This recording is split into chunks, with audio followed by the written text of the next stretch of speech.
Welcome to Channel 17, the Town of Colonie Government Channel.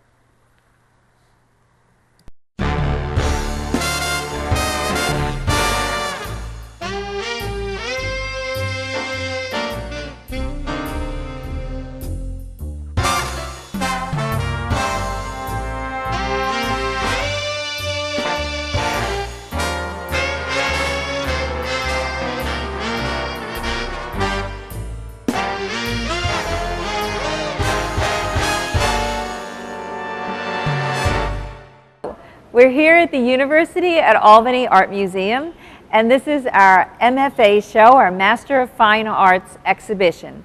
It happens every spring, and everyone on campus and really in the community look forward to it. It's a wonderful way to see what artists, young and talented new artists are working on, and the themes that they're exploring, and the work that they've been working on for the past 2 years. I'm here with Danny Goodwin, who's the chair of the art department, and I thought maybe Danny could tell us a little bit about the exhibition and the process and maybe some of the work in the show. Certainly. How are you, Danny? Super. How are you? Good. Yeah, we're very excited about this show, obviously. This is one of the largest thesis exhibitions we've ever mounted. How many artists are there? 12 artists in this show, and whereas we've had a total of 12 in the past, they've typically been a mix of MA and MFA, and I'll clarify what that means. The MA is a 30-credit master's degree in art. The MFA, the Master of Fine Arts, is the terminal degree in the field. That's not terminal as in we kill them when they're finished. Terminal as in equivalent to a PhD. It's a 60-credit degree. Mm-hmm. So this is the first time we've ever had 12 MFA students. Right. And so some of these artists have been working for longer than 2 years. They've been working for two or 3 years, actually. Actually, the average in our program, and it's becoming a national average or trend, is for 3 years. So many of these people are 2.5 years into the program. A few of them are 3 years in. And so the exhibition really forms a kind of visual thesis for them, doesn't it? Absolutely. In fact, that is the thesis. In studio art, you produce an exhibition as your thesis. The written component is a thesis statement, which is not quite an academic thesis, not a dissertation by any means. And so each of the students in the MFA exhibition had the chance to defend their visual thesis in front of the faculty of the art department. And so I think that's sort of an interesting process and a challenge for them, isn't it? It's intense. It's a challenge for us as well. Not just for them, but yes, it is. Typically, at the moment of the oral defense, as we call it, each student gets an hour with the entire faculty, which is 8 full-time faculty members, to basically defend their work one last time before they receive their degree. And it can be heated. Often we argue amongst ourselves as much as with the students, but it's a really important opportunity for them to discuss their work and to articulate what their pressing concerns are and what they're trying to accomplish in their work. And actually, one of the students at the opening said to me that it was something that they're going to miss as they move on, is having that the intellectual rigor of talking about their work in a professional context. It's not like friends coming to the studio and saying, "Great work." That's right, that's right. I figured that out myself when I graduated, and that forum was conspicuously absent. It's hard. It's hard when it goes away. But you know, I mean, the transition is also a really, really important part of, you know, of one's career as an artist, moving from the academy to the so-called real world. I'm told there's one out there. I've heard. I think one of the things that we really enjoy at the museum in terms of the MFA show is working so closely with the artists. I mean, many of them have exhibited before, but for others it may be really the first opportunity that they've had to exhibit in a professional museum and professional setting. Yeah, that's right. Hopefully not the last. We have our students have a really good track record of, we as a department have a really good track record of placing students, in that many of our students go on to teaching careers. A surprising number of our students go on to successful careers exhibiting their art. Absolutely, absolutely. I think it's one of the things I tell the students when we have our first meeting, that the ordeal of preparing for their exhibition and all the things that we've asked them to do in terms of labels and installation is one, hopefully, that they'll have to do many, many times in the future, and that's a good wish for them. So it's a very good wish. So this is a wonderful group. I think one of the things that I particularly enjoy about this show is the extraordinary diversity of the work. I mean, there's like, it's just in terms of the medium and in terms of the aesthetic approaches, I think that it says a lot about the department that these artists have each found their own special voice. Yeah, that's true, certainly. And also, I guess equally unlikely is that they would cooperate and collaborate so effectively. Getting 12 students into this space and each having to necessarily dial back the footprint that they're allowed to take up, they surprised us. They really collaborated extremely well. Each, I would walk in here any given moment and, I'd find the wrong person in front of, a body of work.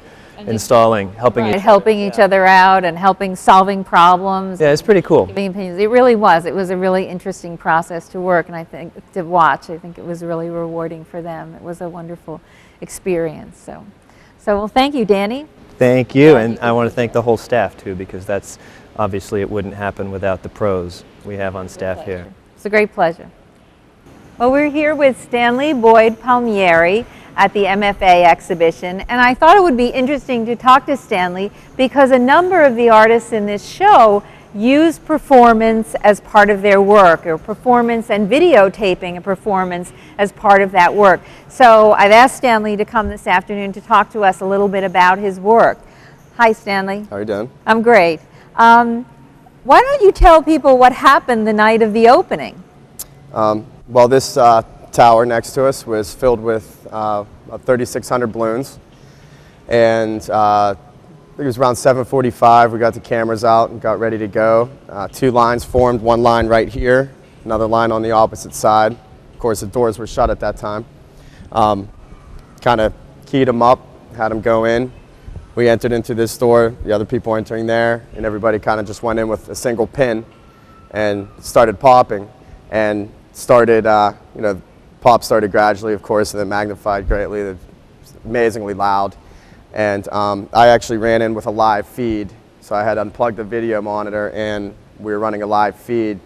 And the last time I had done this piece, I was filming from above and I hadn't gone into it. And it was pretty amazing. Like, you went into this realm of balloons and were completely lost.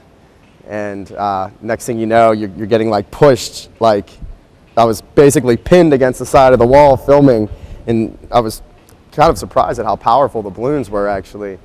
And it was like people were popping to save their lives, and they're almost to get oxygen. And the other camera guy, Kyle, was getting repeatedly stabbed, and my friend Sanford was in, and he's like, I don't understand why this balloon's not popping, and he's hitting him in his arm. So.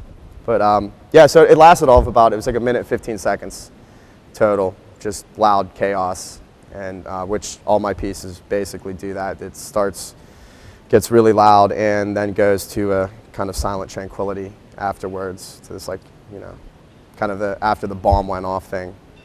So. Well, you've called your performances sort of provoked performances, and I wonder if you could tell us a little bit about that, how you set something up and how it really is kind of about the audience participation and what happens during the performance, not a particularly staged thing, but sort of the interaction of your participants. Right. I kind of I call them provocations, and I take the role of a provocateur. I step back and basically create a situation, use props.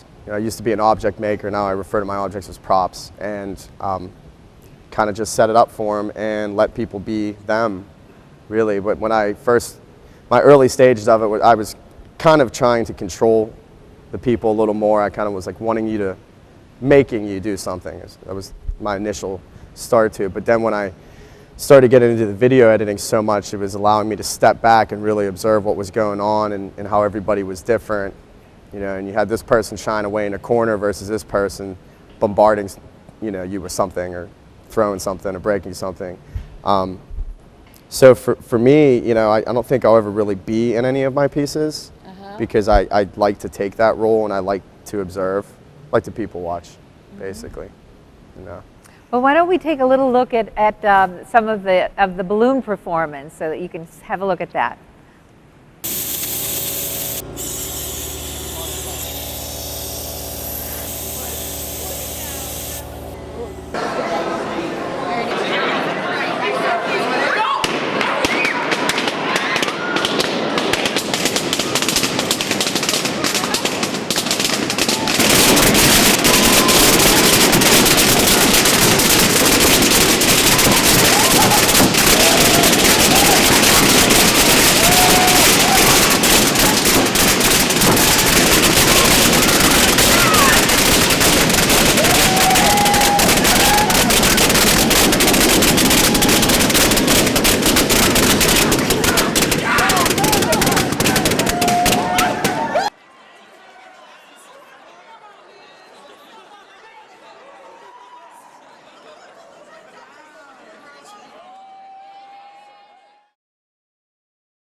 Well, that was great, Stanley.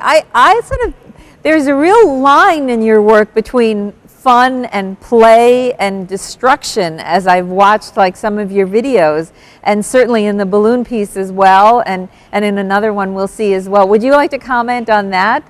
Because there's like sort of that childhood, and yet there's a sort of destructive element there as well. Right, I kind of look at it as like a duo generosity type thing, whereas I'm allowing you to play, but yet I'm also allowing for you to, you know, release anger or tension, you know, so it's, you know, the breaking thing is, you know, a lot of me being angry at points also, you know, violent episodes and things like that I've gone through, you know, I kind of bring that into it, and the, you know, the playfulness is kind of me.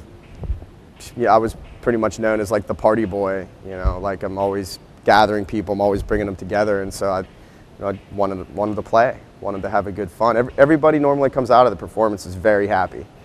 You know, one of the things I actually found pretty interesting on Friday was that Danny's children came out crying. I was going to say that too. So I had all these adults that were turned into children, but yet the children came out screaming. Right, that the adults enjoy that opportunity. As you say, it's a generous opportunity. Yeah, we don't often get to act like children. It's a release of immaturity thing. I mean, you know, just us being adults, we have to act a certain way, we have to be a certain way just because we're adults, where it's like, you know, everybody wants to be a kid. Everybody wants to have a good time, so I kind of try to set things up to let them play and have fun. All right, right. So would you like to comment on the, we're going to show a little bit of the seesaw? What do you call that piece? Seesawing. Seesawing, okay. So we're going to show a little bit of that, and I wonder if you tell us a little bit about that piece, when you made it and what your ideas, what you were thinking about. It's sort of unusual, different from the other pieces I saw, in that there are only really 2 participants in that piece. So a little more controlled. That one was, I really got into using, misusing tools is how it worked. I have a construction background. I've been laboring all my life, so I've always been using tools somehow. And I did actually own a tree company for a short time.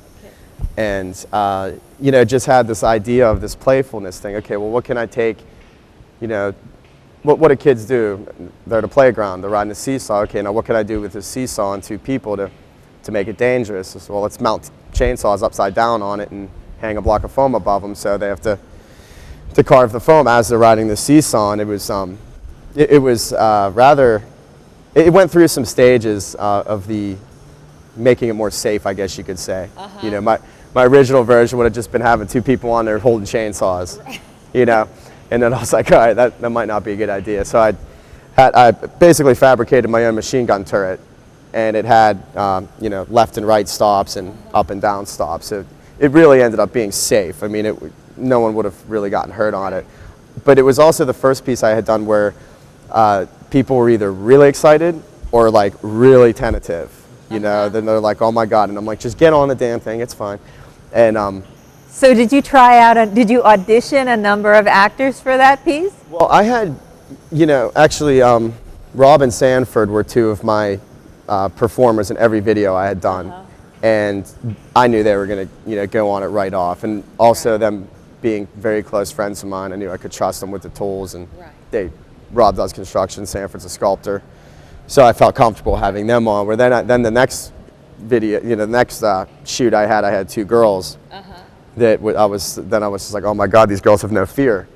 And then the final one was two of my other closest friends, Evan and Meredith. And Meredith was very tentative, and Evan was just like, whatever, And so they got on. So there was that nice mix of people in that piece. So, and I kind of set that up and just ran it until they couldn't hit the foam anymore. Eventually got to the point where they were going up and down, the chainsaws were missing. And it, from where it started, and so it just kind of went through a duration. Right. Is the idea of that piece a little bit about as a metaphor for art making, or since you did say you were an object maker at one time, was it sort of thinking about those ideas a little? Yeah, I mean, I always still make objects. I mean, I enjoy making things. Now it just seems like now I make things a lot more in repetition, and that's kind of like a representation of my excess. Like, my personal excess is in my making now. Like I had to blow up 3,600 balloons. It's freaking nuts, And it's like, same thing with the piñatas. I had to make 20 piñatas, and it's always just a repetitive process where I'm losing my mind as I'm making these things and calling myself crazy, but it helps me, bear with issues that I have, But, I'll always make objects. But to answer that question, I guess more directly, that was more or less right out of the construction background. Foam's a packing material. It's also an insulation for housing. That's what that foam was house insulation. The chainsaw, or the seesaw, I'm sorry, I basically had to build a roofing truss on the bottom of it to stabilize it from keeping it to, from bending. It started with just a board on a fulcrum, and it was like, wow, this board might break. I'm like, I can't have this break when there's chainsaws coming. So it just kept getting reinforced and reinforced. And it worked out. That's one of my favorite pieces. It's a great piece. Well, let's take a look at seesawing.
Here with Terry, that's Sonia, and we're standing in front of one of her installations, and I have to describe it a little to you, even though you can see it. It's all kinds of materials. There's plastic, there's fabric, there's foam, there's thread, there's yarn. What else, Terry? A little bug. A little bug. There's ribbon. Terry, does the material you work with, how does the material you work with influence the final piece? Well, actually, should I talk louder or is this okay? That's it. Okay. It's the opposite. I have an idea, and then the idea sort of leads to the material. I see. Okay. And so could you tell us what the idea for this piece was? It started out in a very small way, and it gradually took over my whole side of my whole studio. And the idea, am I talking loudly enough? Okay. The idea, the original piece was about this big over here, and it's really about the germ of the idea is it was a wedding, my wedding. And there are many other things that sort of interweave. It's not a one-dimensional piece. There are lots of different layers, emotional layers. So, Great. Okay. And so you had built this piece in your studio, and then you brought it here to the museum and recreated it, essentially. And does it have a title? Wedding. Wedding. Okay, very good. Very good. Can you tell us, can you tell me how your installations relate to your drawings? Yes. I have drawings over here. And my drawings, actually the reason I have the drawings here is because the work comes from the drawings, but not strictly. There are some elements in my drawings that help me to think three-dimensionally, and some of my work is improvised because the work builds on itself. So once I have an idea, the idea explodes and expands, and then I will look at color relationships and change things as I'm working. Right. Okay. And so the drawings really aren't sketches for the installations in any way. They really are sort of working out some of the ideas on paper, would you say? No, the drawings are actually sort of complete works in and of themselves. But they also inform my other work. Sure. Yes. Sure. Is there a way that you think of yourself as a painter? In some ways, not in all ways. So what ways are those? Well, I think in the ways that the colors have harmony and relationship and vitality. And there are painted sections in here. Sure. And so in that sense, it's a painting and it's painted. But this is also a painting, even though it's crocheted, but because it's three-dimensional, it's not strictly a painting. So I don't know, the term painting is sort of losing some of its original meaning. Right, when you have people like, when you have sculptors like, for example, Jessica Stockholder, who's a sculptor and considers herself a painter.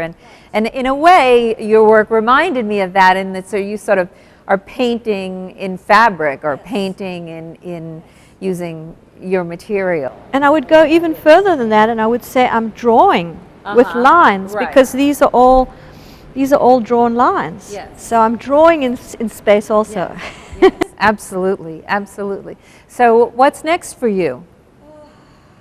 That's a very good question. What's next is more three-dimensional work and more drawings. But I think one of the things I'm interested in doing is exploring one color rather than many colors, or many nuances of one color, like nuances of white, which is a very rich color actually. So, and also installations, real installations, where you walk into a room and the whole room is the piece. So that sort of leads so the viewer needs to walk into it and experience it on their own. Yes, or interactively, I'm not sure, because I'm also interested in sound and in music and in dance, so I don't know where it's going to go. Well, great. Well, it sounds very exciting, and thank you for sharing your work with us. You're welcome. This is Jake Winiski, and we're standing in front of some of Jake's photographs here, and I'm going to talk to him a little bit about his work. Jake, how do you make your photographs? Would you talk to us a little about that?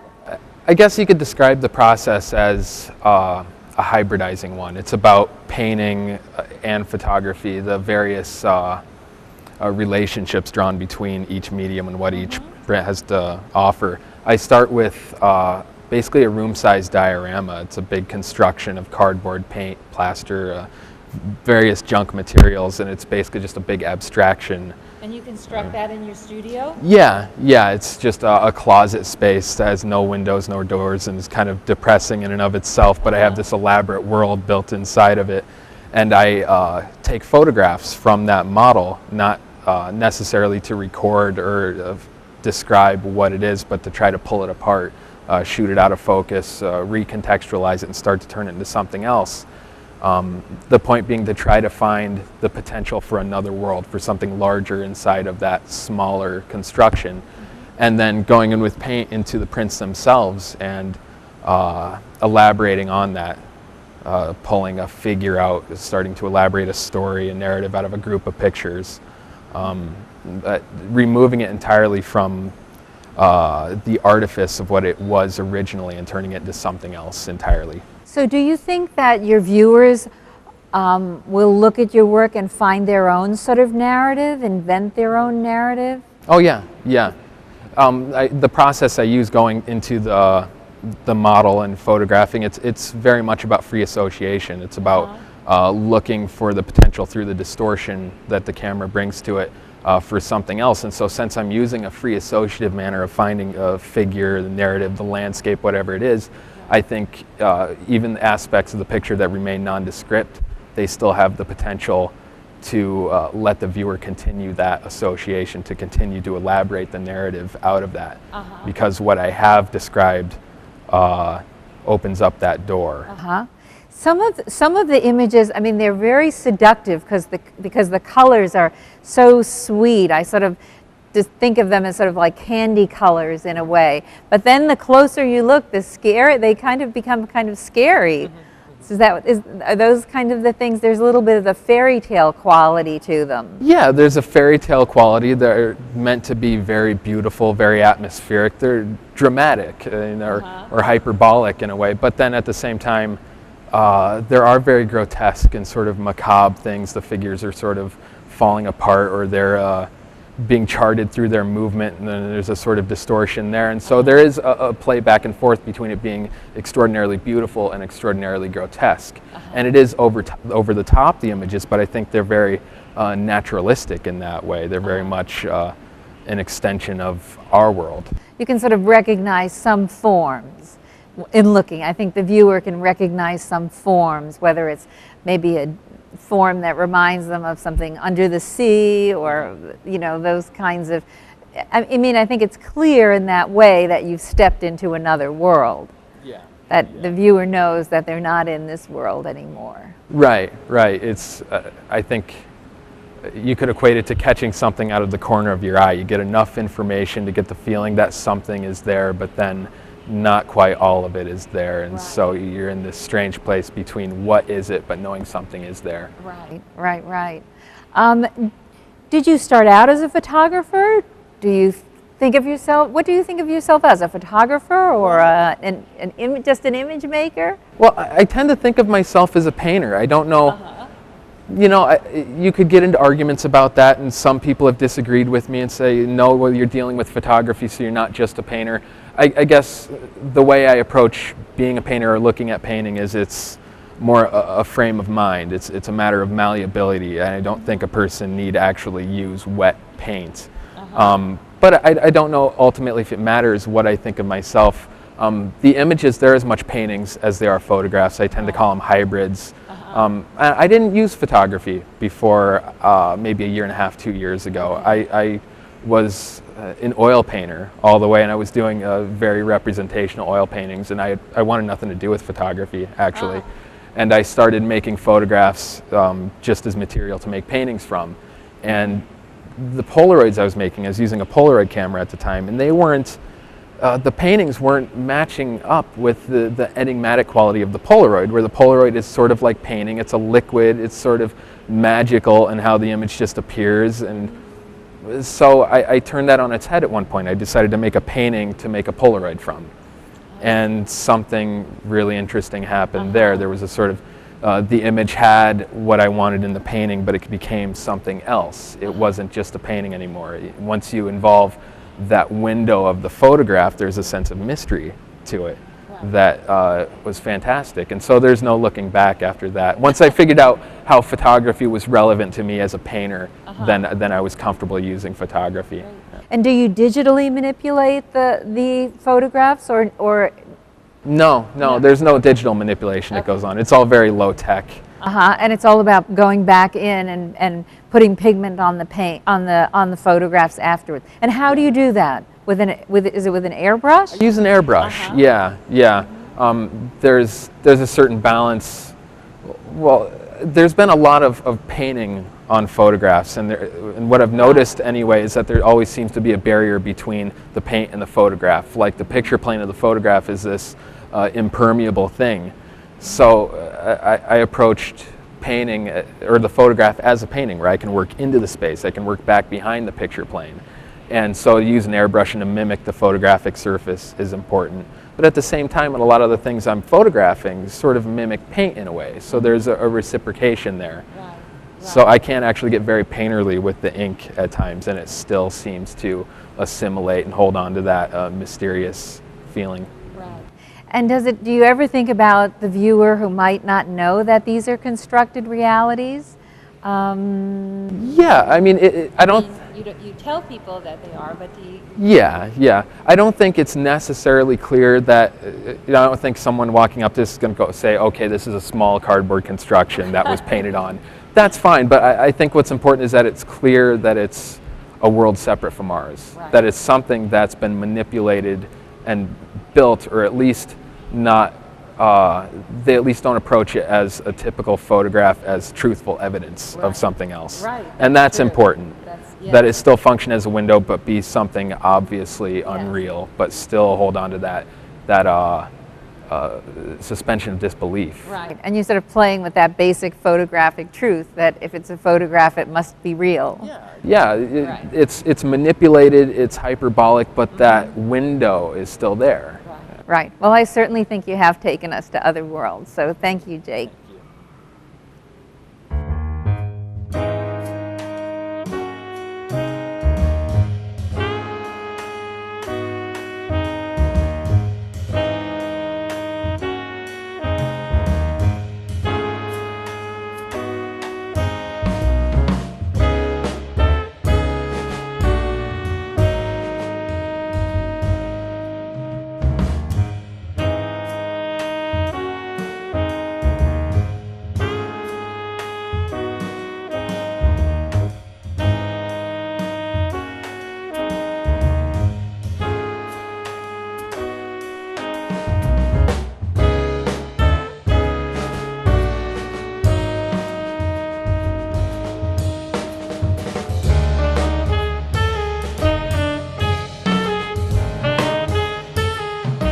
Well, thank you very much for joining us for this little tour of the Master of Fine Arts exhibition at the University at Albany.